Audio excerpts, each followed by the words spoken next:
Hi guys, it's Chris at Cork and Crown. I'm back in my cider shed with some more cider to try. And it's a special cider. I say this a lot, but for obvious reasons.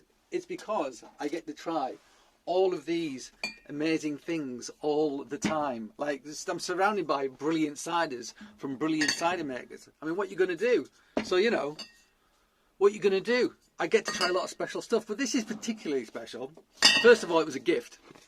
A gift from somebody I've seen relatively recently, but I haven't seen a lot of them in the last 5-6 years, because they're in New York City, where I used to live with my wife, and also we had a child there, our first child there, our daughter, and we had friends in New York City, particularly in Greenpoint in Brooklyn, which is where we lived. And my wife was in New York last week, and she went to Greenpoint and she visited Michael and Kate, friends of ours, good friends of ours, Michael Haskell, who has now got into cider, and he sent back 2 bottles of ciders with my wife for me to try, because he didn't know that I had this thing going on. He had no idea. He just independently, unilaterally got into cider, and when he found out, he was like, Chris has to try some of this stuff. So he sent me a couple of bottles. We're going to do one today, and we're going to need this to open it, which is kind of cool. Look, it's got a cork in it.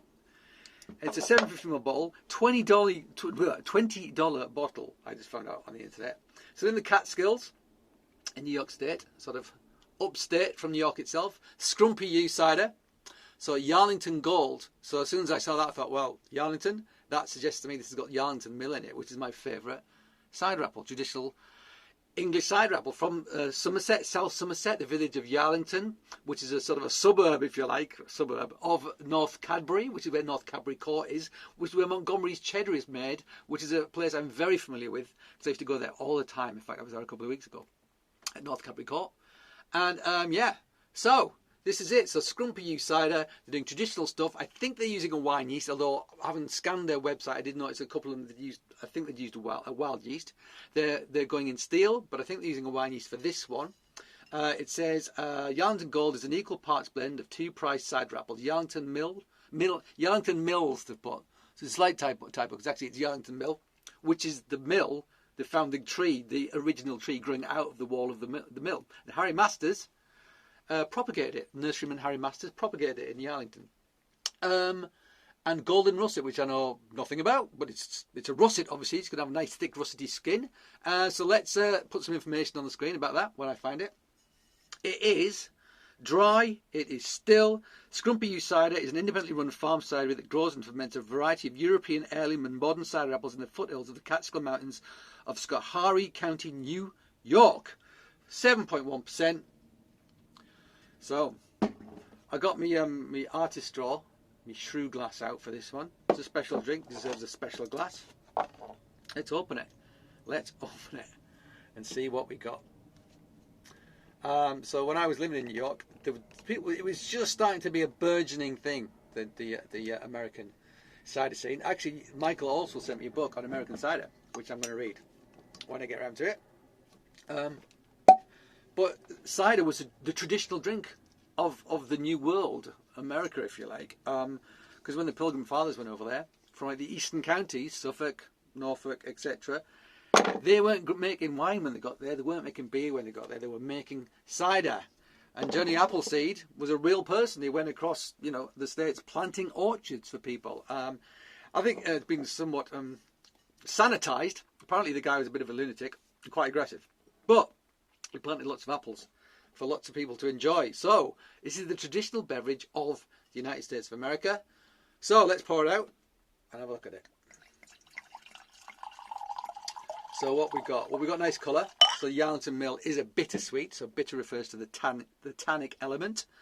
So you expect it to have this sort of darker colour. It's hazy. It's not super dark in colour. I do like this glass, but I prefer a glass with a stalk because I can hold it up and you can see it better. So there's my thingamajig, so you can see the colour of that. Hazy, amber. Yeah, it looks like it's got some viscosity to it. It looks like it's going to have some texture to it, doesn't it? This is what we like, this kind of thing. But no bubbles to worry about. It's sort of like amber. Yeah, it's proper amber. That quite a pale amber though. I want to say, almost looks like some sort of stone fruit juice. I'm not quite sure what it'd be. Anyway, peach juice, unfiltered peach juice or something. I don't know. Right, so let's have a sniff. Quite a delicate nose. I am getting apple though.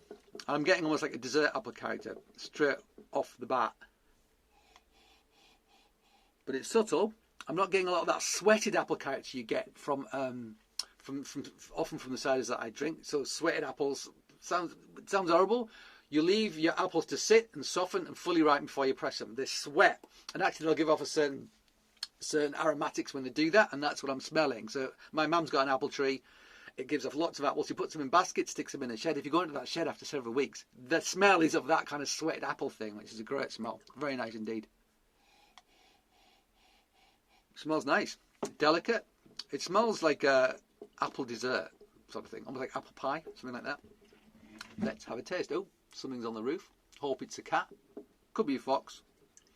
Yeah. Anything else? I'm in trouble, I guess. Right, let's taste this.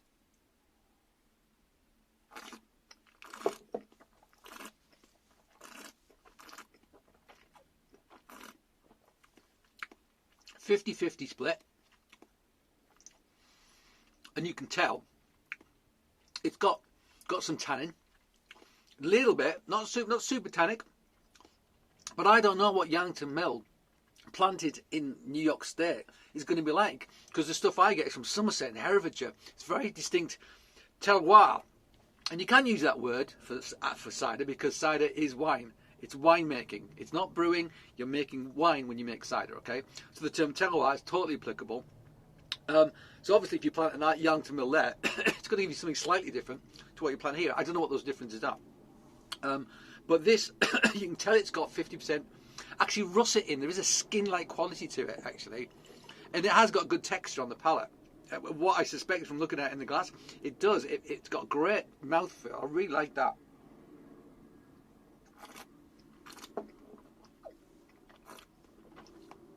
Bone dry. It has some acidity, but it's not too acid, relatively low. Minerality. I almost get the sense of like pear skin about it rather than apple skin. It's quite nice. Yeah, there's that minerality. So there I am again, wading into that mountain stream. For what reason, nobody knows. I've waded into that mountain stream. I've reached into the mountain stream. I've pulled out a lovely stone, a lovely flat stone, covered in lovely mountain stream water, and I've licked it. Minerality. That's what I'm tasting in that cold mountain stream. That's what I've got on my palate with this as well. This is actually really good.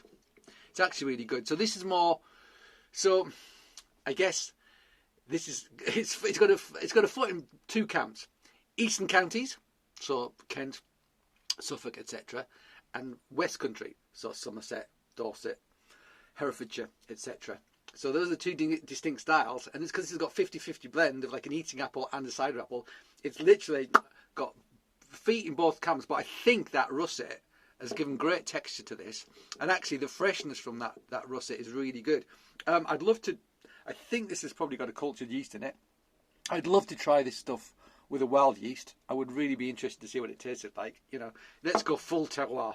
Let's let the fruit do all the talking. I'd love to try that, but having said that, that is a very tasty and palatable introduction to a dry farmhouse cider. Okay, some introductions to dry farmhouse ciders can be brutal, and it puts people off for life. That is nice. It's really nice. It's really drinkable. It's like a delicious, complex apple juice. It sounds a weird thing to say because cider is apple juice, but it doesn't always taste of apple. But this does taste of apple. It's really good. I really like it. Yeah, and I can't thank Michael enough for sending it. And the next time I see you, Michael, I'll be bringing the cider, and I've got some beauties for you to try. Don't worry about that. I will sort you out, absolutely. We've still got another one to try. Anyway, Scrumpy you. I'm pretty sure you cannot get this in this country. I do not sell it. I've never seen it anywhere. It's pretty high end. It's pretty niche. It's very small. They're probably only making enough to sell, you know, in the States, to be honest with you. They're not probably making enough to be thinking about export. But if you do see some, grab a bottle, try it. This is nice stuff. So, guys, thank you for joining me in my cider shed. I hope you join me again. But until that time, cheers.